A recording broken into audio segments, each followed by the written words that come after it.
Pergi ke pecinan membeli roti bakar Ambil pulang 11 magang. Masuk pekerjaan tahun 92. Selamat sore Mas Tegar. Terkait dengan pertanyaan. Assalamualaikum warahmatullahi wabarakatuh. Nah tentunya banyak sekali masalah Antara 1,5 sampai 2. Assalamualaikum warahmatullahi wabarakatuh. Hai. Halo Sobat Gade, gimana nih kabarnya? Semoga sehat selalu ya. Kembali lagi di The Gade Podcast, obrolan generasi emas untuk terus maju dan berkembang. Sebelumnya kalian udah pada kenal saya nggak sih? Belum ya? Tak kenal maka tak sayang nih. Baik, perkenalkan saya Ibni Safitri Nur Anjani, biasa dipanggil Ibni. Dan pada podcast kali ini saya berperan sebagai host.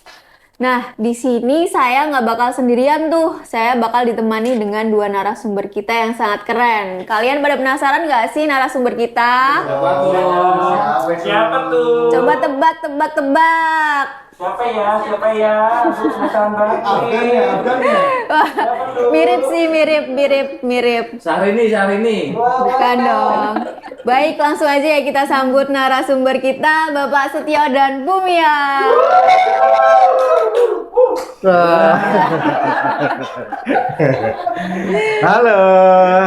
Halo, selamat pagi Bapak. Selamat pagi Bumia. Gimana kabarnya? Alhamdulillah baik. Tapi kayaknya nggak enak ya podcast itu kalau manggilnya Bapak. Waduh, Kayaknya kurang erat gitu hubungan kita. Baik, maunya dipanggil apa tuh? Kak aja lah, Kak itu biar lebih erat. Siapa tahu nanti kedepannya kan orang nggak tahu ya kedepannya kayak mana. Waduh. Kak aja deh. Kak Setio gitu ya? Ya, itu lebih enak. Kak Setio boleh perkenalan diri dulu nggak biar Sobat Gade tuh pada tahu gitu. Boleh dong, kan Ibni yang minta. Oke, aku mau perkenalan. Baik. Kalau tadi Ibni sebagai host, aku sebagai Power Rangers. Perkenalkan, nama saya Setio, saya biasa dipanggil Steven. Saya adalah Steven Kepala ya. Bagian Humas dan Protokoler PT Pegadaian Kanwil 11 Semarang. Begitu. Baik. Cukup situ aja. Dan saya pendamping dari Kak Setio. Mendamping tuh. Saya Mia Rosita, bisa dipanggil Mia. Saya dari bagian pemasaran dan penjualan Kanwil 11 Semarang. Nah, pada episode kali ini kita bakal sharing sama ngobrol-ngobrol gitu seputar penipuan online, Pak, yang sedang ramai di sosial media. Nah, banyak sekali kayak iklan atau yang ada di sosial media seperti WhatsApp, dia langsung menghubungi WhatsApp gitu, terus ada Instagram, Facebook. Nah, itu dia melakukan lelang yang harganya sangat miring. Nah, itu kan harganya sangat berbeda dengan pasaran yang sekarang. Nah, itu ngebuat kayak orang yang melihat itu tergiur. Dan mereka itu mengatasnamakan pegadaian. Nah, ada nggak sih sebenarnya pegadaian itu lelang online? Kalau di Pegadaian sendiri tidak ada yang namanya lelang online. Jadi kami selalu melakukan lelang secara offline. Offline saja. Ya, betul. Jadi mati lampu. Gelap. Gelap. Kayak lagu ya ini ya, Nasar ya Pak ya? Gimana? itu? Gimana? Seperti mati lampu. Seperti mati lampu, ya sayang. Seperti mati lampu, cintaku tanpamu, ya sayang. Bagai malam tiada berlalu. Tapi kalau nggak ada goyangnya nggak ada mati. Ya. Nah, terus saya mau tanya lagi nih, gimana sih sistem lelang di Pegadaian gitu, Bu? Lelang di Pegadaian itu yang pertama tadi sudah saya katakan secara offline. Jadi sebelum terjadi proses lelang, kami dari pihak Pegadaian selalu melakukan pemberitahuan kepada nasabah. Baik. Pemberitahuan dilakukan tidak hanya satu kali. Yang pertama melalui SMS atau WA terlebih dahulu. Apabila dari SMS dan WA tersebut tidak ada jawaban dan masih belum membayar apa yang menjadi kewajiban mereka, maka kami hubungin lagi melalui telepon, by phone. By phone tidak bisa dihubungin, maka kami bersurat. Begitu ya, Bu. Itu prosesnya dilakukan seperti apa, Bu? proses lelangnya Iya. berarti kita ada pemberitahuan ke khalayak. Jadi siapapun boleh mengikuti lelang offline di Pegadaian. Seperti lelang pada umumnya, kita buka harga dulu. Nah, barang siapa yang berani menawar lebih tinggi, maka dialah sebagai pemenang lelang. Begitu ya, Bu ya. Ini saya ditanya nggak? Kalau nggak saya pulang Gantian aja. dong, Pak, Oh, gantian gitu. Oh iya. Nah, ini buat Pak Setio nih, Nah, ini gimana saya. sih ciri-ciri yang menunjukkan kalau lelang itu mungkin sebuah penipuan gitu. Gimana itu, Pak? Ciri-cirinya. Oh, maksudnya lelang online itu. Iya, ciri-cirinya kalau Pertama, di Pegadaian itu tidak ada lelang online. Jadi lelang online itu sudah jelas tidak ada. Jadi kadang-kadang ada yang memberikan informasi ini ada lelang di Pegadaian dengan harga yang miring. Nggak mungkin. Harga pasti kan lurus-lurus. Kalau Iya miring dong. berarti nempel lagi gini. Harga miring, jelas nggak mungkin. Harga itu sesuai dengan uang pinjaman, terus ada prosedurnya lah istilahnya. Itu jelas nggak mungkin. Terus mungkin kalau yang pemberitahuan via WA itu dia ngodor itu apa ya? Terus secara kontinu, terus menerus. Misalkan nih ada yang WA ke Ibni, Mbak ini ada lelang motor, Mbak ini gimana nih lelang motor ini keburu hilang loh. Ini ada yang kayak gitu tuh wajib curiga. Kita wajib curiga. Terus ada lagi yang dengan model sepertinya memakai ID card ini.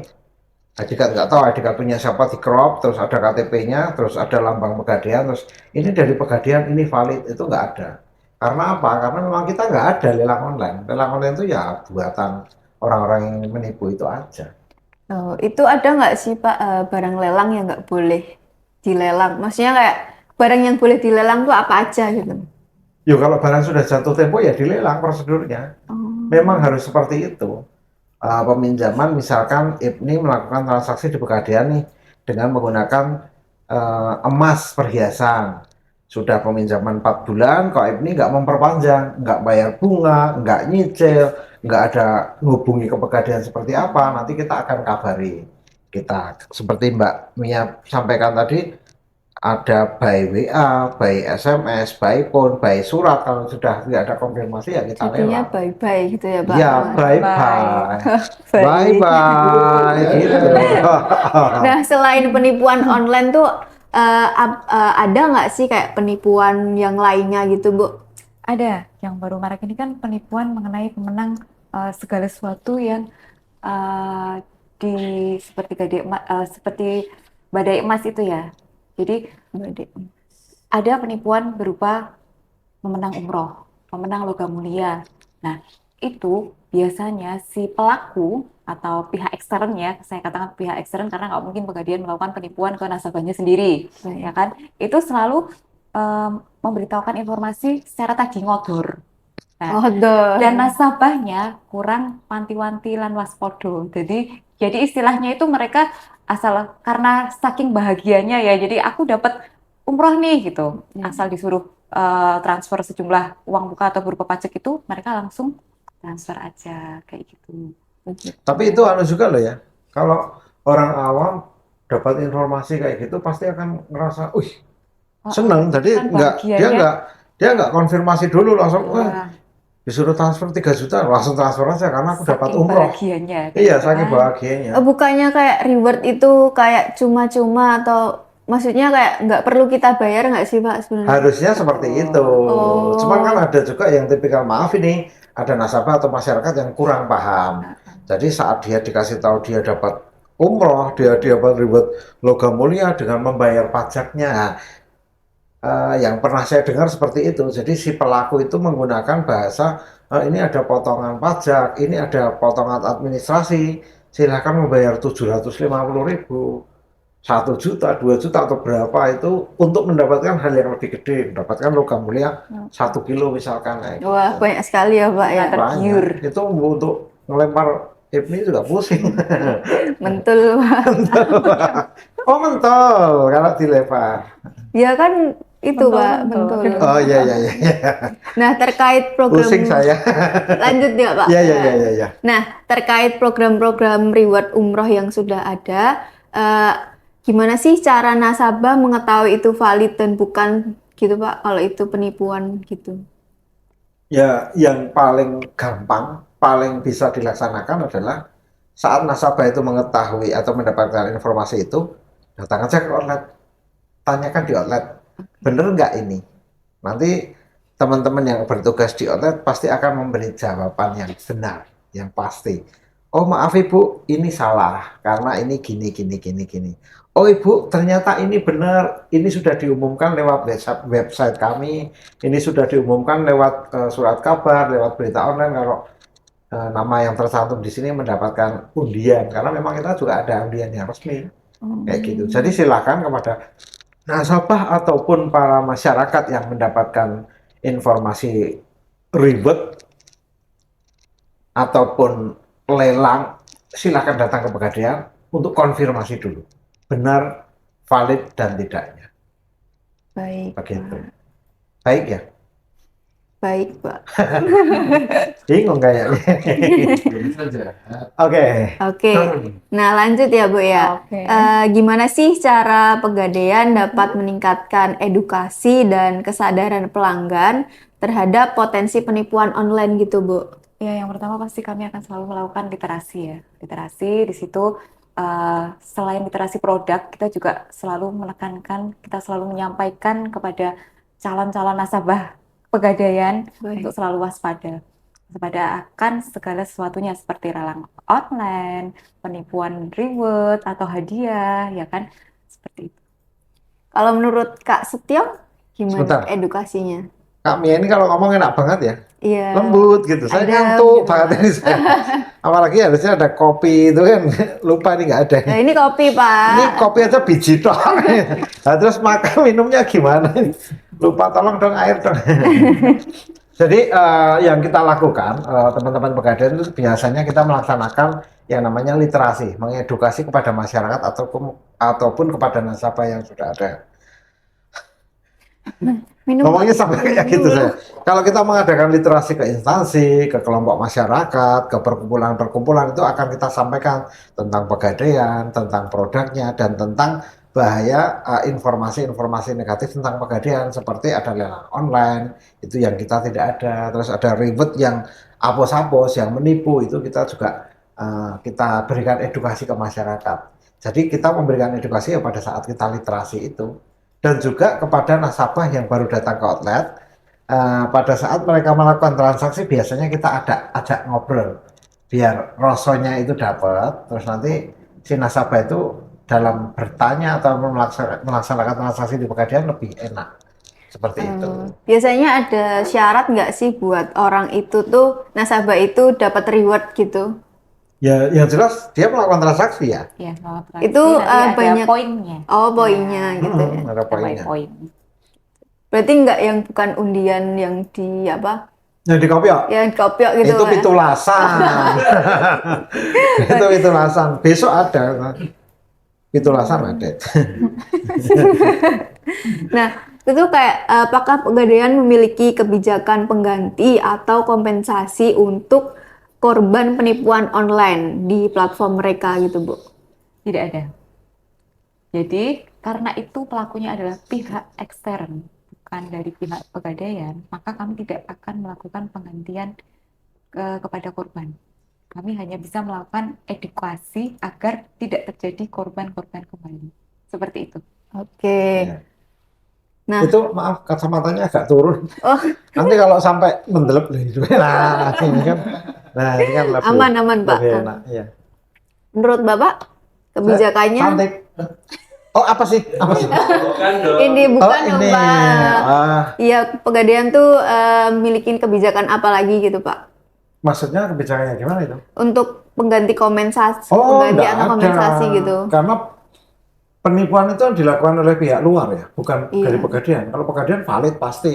Pegadaian itu produknya jelas, kantornya jelas, kita milik BUMN, milik negara loh kita tuh. Iya Jadi sih. kalau misalkan ada kesalahan yang dilakukan oleh Pegadaian kita perbaiki misalkan. Tapi kalau seperti penipuan lelang online, terus reward yang bodong kayak gitu ya bukan kita.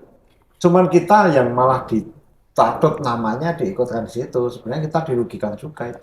Ada nggak sih, Pak, tindakan buat orang yang melakukan hal seperti itu? Oh, tegas itu. Dicatat. tegas tetek dan geragas. Tegas, jadi Mungkin disamperin gitu Pak. ya disamperin. Bukan disamperin ya, kita laporkan kalau emang itu ketahuan si pelakunya ini kita laporkan, apalagi si pelaku sampai mendapatkan banyak keuntungan dari apa yang dia lakukan.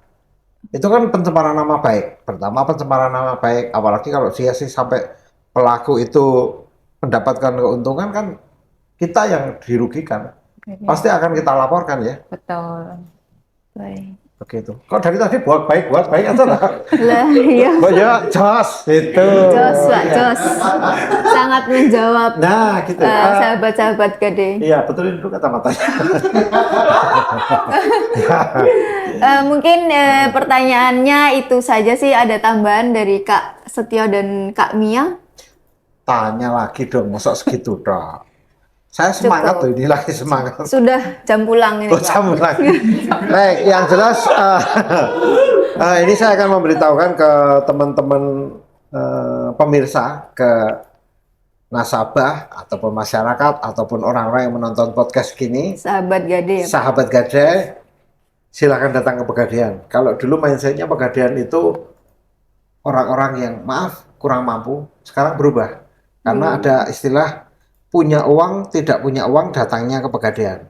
Saat punya uang, Pegadaian ada banyak investasi, membeli logam mulia, baik secara cicilan, angsuran, cash, ataupun dengan sistem di Gade bisa. Beli lelang bisa, beli tabungan emas untuk investasi bisa. Saat kita punya uang. Saat kita tidak punya uang, kita bisa melakukan transaksi gadai, bisa. Ada produk lain, kreasi, nanti dapat uang, bisa. Ada produk banyak yang bisa didapatkan di Pegadaian. Jadi, punya uang, tidak punya uang, datangnya ke Pegadaian. Iya. Dan tetap waspada dengan segala sesuatunya yang terjadi di luar karena banyak sekali kejahatan yang tanpa kita sadarin. Jangan lupa berinvestasi bersama Pegadaian. Yeay, keren. Baik.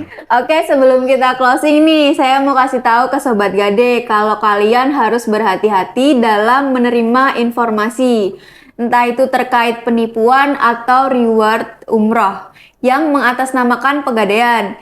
Jika Sobat Gade menemukan informasi mengenai harga lelang yang harganya jauh dari harga pasar dan harganya sangat murah sekali, segera laporkan ke unit terdekat. Nah, kemudian proses lelang di Pegadaian itu dilakukan secara terbuka ya teman-teman, terbuka, transparan, dan terorganisir di masing-masing outlet. Sekian The Gade Podcast pada episode kali ini. Jangan lupa like, komen, dan subscribe ya. Sampai jumpa di episode selanjutnya. Saya Ibni Safitri Nur Anjani, pamit undur diri. Wassalamualaikum warahmatullahi wabarakatuh.